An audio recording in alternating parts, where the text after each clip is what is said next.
All right, we'll go ahead and call this meeting to order. We got our last two members walking in the room. Senator Mays Bledsoe's here. Yay! Woohoo!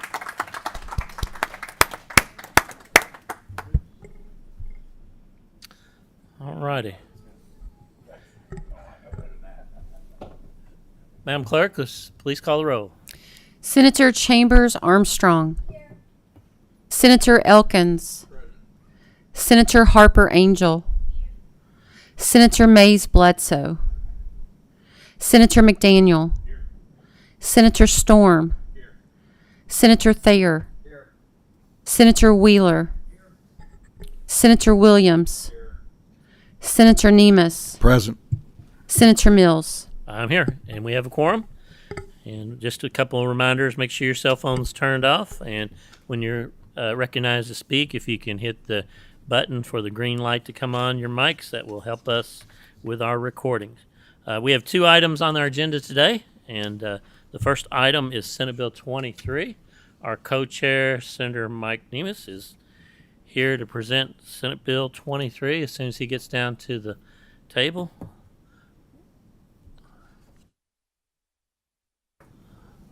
Senator Nemes, if you can introduce yourself, and the floor will be yours.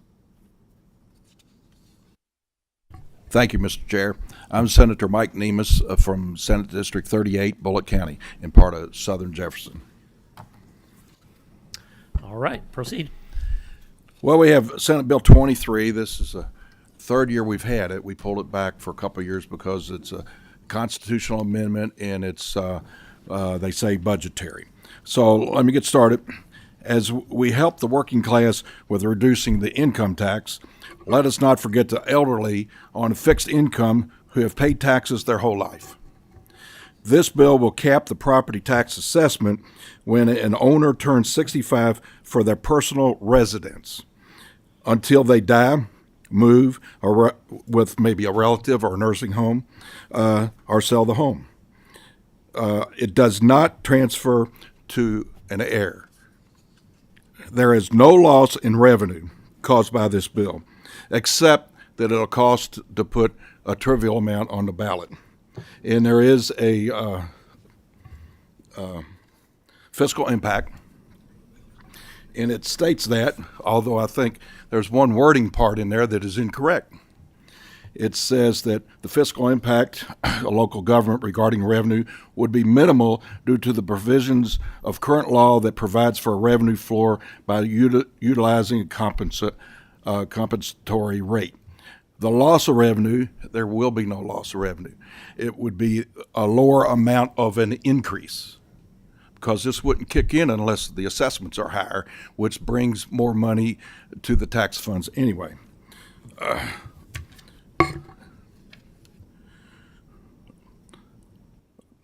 Everybody will continue to pay the tax rate, even the increased rate, if any. Even the elderly will pay the increased tax rate, except they wouldn't pay it on an increase of their assessment. As stated in the fiscal analysis, that is true. So if an entity wants a bigger increase, and if they want a bigger increase, not to make up a loss, because there will be no loss, but if they want a bigger increase, then they can address this by raising the rate.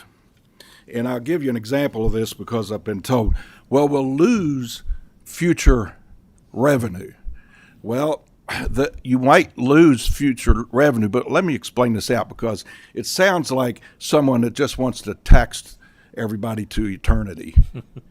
And a property tax raise is something that you don't have the money to pay. You have to bring it from someplace that you already have in your budget because you don't sell your property, you don't get that equity. If you have 100 properties in a taxing district that pay $100 each for property tax, that's a revenue of $10,000. So if there's a 10% increase in property tax assessment, now if this bill is not in effect, the 100 properties will pay an extra $10. That's an extra $1,000. The total property tax collected revenue would be $11,000. With this bill, and then we're going to assume that there's 20% of those 100 that are elderly and live there as their primary residence. And that's high. Yeah, it won't be 20%, except in very few areas. But if there's 20%, that means that then all 100 properties, including the elderly, will pay that $100 the same as they did before. That's $10,000 revenue. Now, in addition, only 80 instead of 100 will pay that extra $10. So that would bring in $800 more dollars. So the tax revenue is $10,800. That is an increase, not a decrease in revenue, unless you can't count 2 plus 2. So that would be an increase of $800. And if you want to complain that we didn't increase it by $200 more dollars as we could have done, well, then you can raise the tax rate to offset that. And what I say is, how do you know what's going to be assessed in the future anyway? What if it doesn't increase? There is no tax increase. If you're expecting a 20% increase, are you going to say, hey, we lost $1,000? No, because there's only a 10% increase. So there is no loss of income. I want you to get it out of your head that there would be a loss of tax revenue. There would not be. For example, if I go to the casino. Second. A motion and a second. Did you have a question? Yep. Okay. All right, Mike, finish your thought real quick. Do you want me to explain it? Go ahead, okay. Okay, we have a motion and a second on the bill. Any other comments or questions of the presenter? All right. We don't have anybody else signed up to talk on it. Madam Clerk, please call the roll. Senator Chambers Armstrong. May I explain my yes vote, You Mr. may. Chair? I just wanted to say, Senator Nemus, I think this is a fantastic bill. I'm really proud to vote for this. I think this is really great work. I vote yes. Senator Elkins.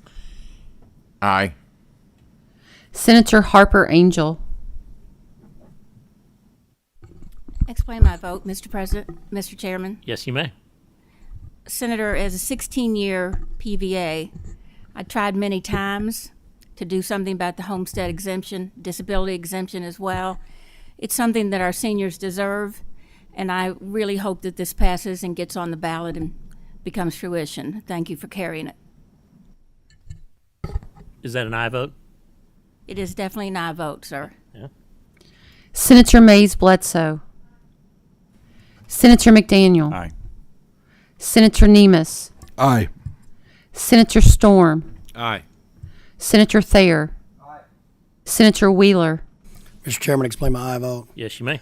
I want to echo the comments of my colleagues here. I can recall talking to a friend of mine that moved to Massachusetts after college, I guess Taxachusetts as we Republicans like to call it, and he talked about how that some of the elderly's property taxes get so high up there that they're forced to sell their homes or even take in boarders. He lived with an elderly couple simply because they had to take in boarders simply to pay the property taxes on their homes. So the more we can help our elderly who have put in their taxes and paid their dues, like you said, I think this is a great ballot measure, and I'm glad to vote for it. Senator Williams. Senator Mills. I vote aye. Senate Bill 23 passes with favorable expression, 11-0. Thank Senator you. Nemus, thank you so much. And our final item on our agenda is Senate Bill 80. Senator Southworth is here to explain. Senator Southworth, if you can introduce yourself, and the floor will be yours. I'm Adrienne Southworth, Senator from the 7th District. Thank you, Mr. Chairman. And I want to say, first of all, thank you to our staff, because we have an incredible staff here, and most of them are newer who are working on our election bills for us. And they know, as well as anybody, how convoluted and disorganized our current election laws are, so it's very difficult to even work through these things. But they have done an excellent job on everything I've worked with them. And so today, I want to point to you first. This bill does two things. The last thing of the two is on page 7, which is the last page of the bill. And so it's important we go out of order, I think, so that everyone understands if you're not familiar with the convoluted election laws. Page 7, you'll see credit cards is line 6 on page 7. Credit cards are currently on the list of acceptable documents in an attempt to prove an identity when somebody goes to vote. And you'll notice if you look at this list on page 6 and 7, currently every other document on this particular list is a government issued document, or it includes at least more than a name, for example, a photograph. And the credit card only has a name. I mean, we're talking about a first and last name usually. That really is not enough to compare for any purposes, really, very substantively at all, the requirements that are in KRS 117.225, which says any person desiring to vote on election day shall give his or her name and address to the clerk of the election and shall provide proof of identification. And of course, these are the identifications.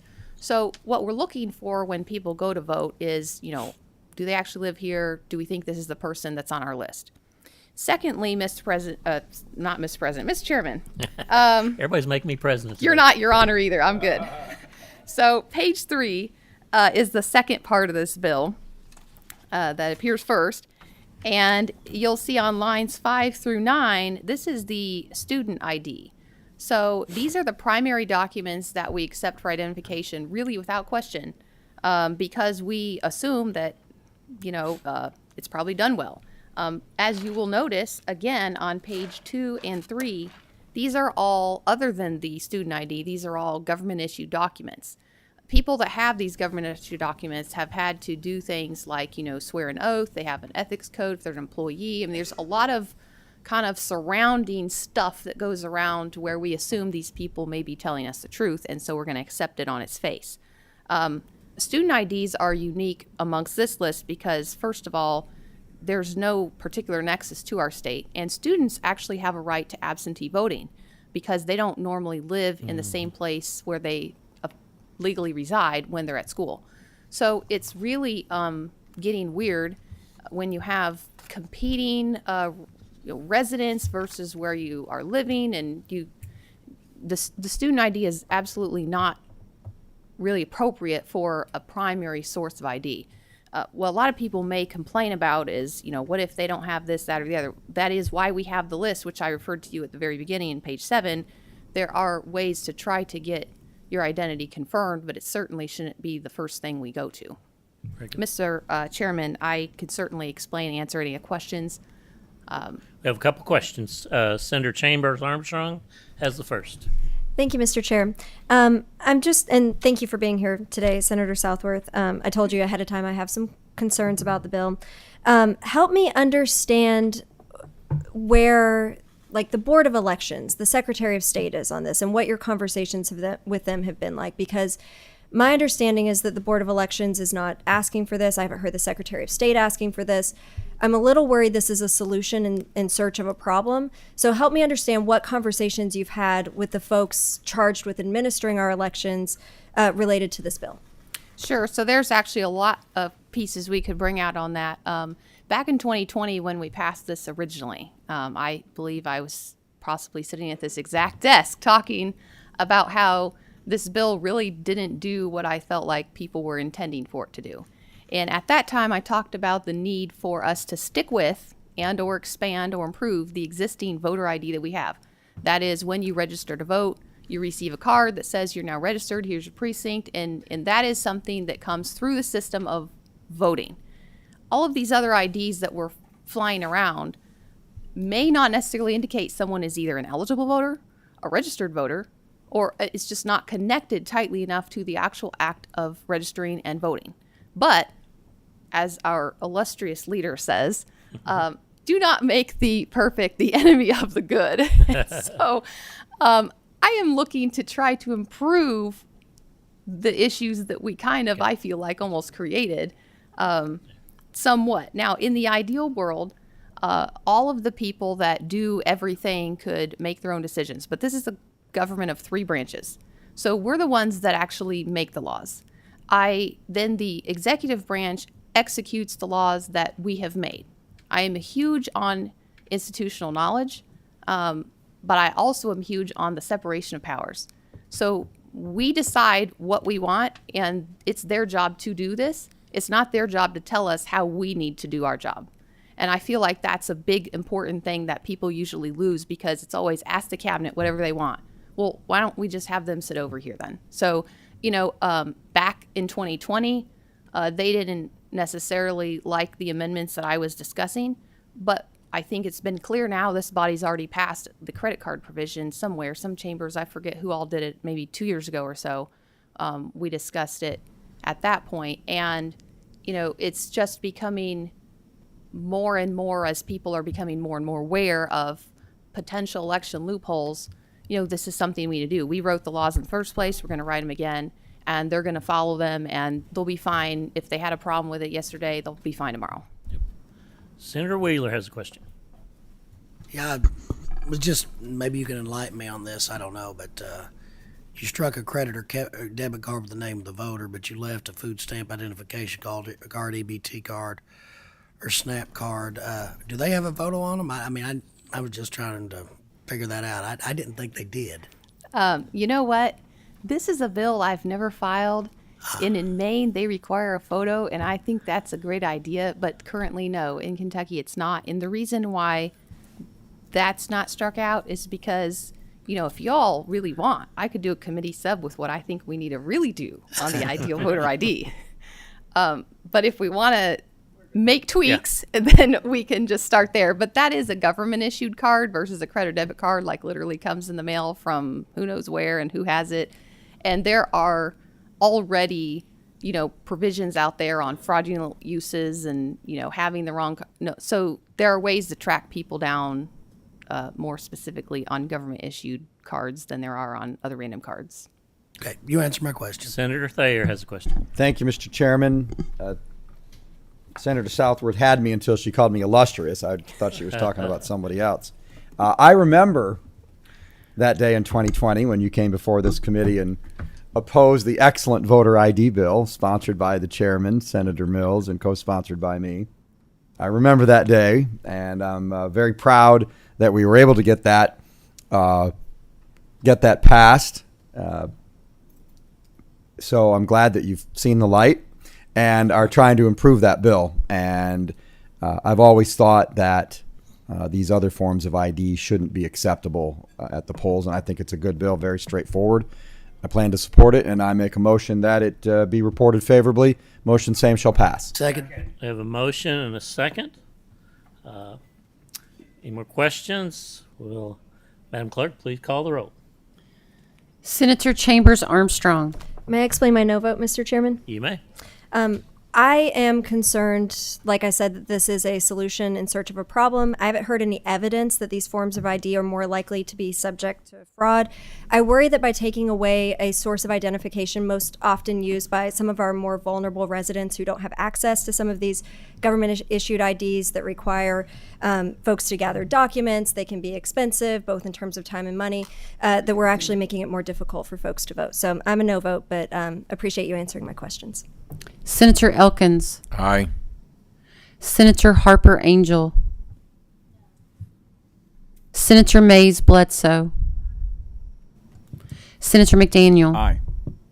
Senator Nemus. Aye. Senator Storm. Aye. Senator Thayer. I'd like to explain my vote, Mr. Chairman. Yes, you may. I vote aye, and I want to remind the folks voting no that as part of the 2020 voter ID bill, we make available at the county clerk's office a voter ID card for those who don't otherwise have a government-issued photo ID. For free. For free. Thank you. The sponsor of the bill is sitting right behind me, and I'm glad that he remembered that, so I can remind everybody that this is all about voter access, but it's also about protecting the integrity of the ballot, and I appreciate the senator's efforts. Senator Wheeler. Aye. Senator Williams. Aye. Senator Mills. I vote aye. Senate Bill 80 passes with favorable expression, 9-2. And Senator Southworth, thank you, and congratulations. That concludes our work for today. We stand adjourned.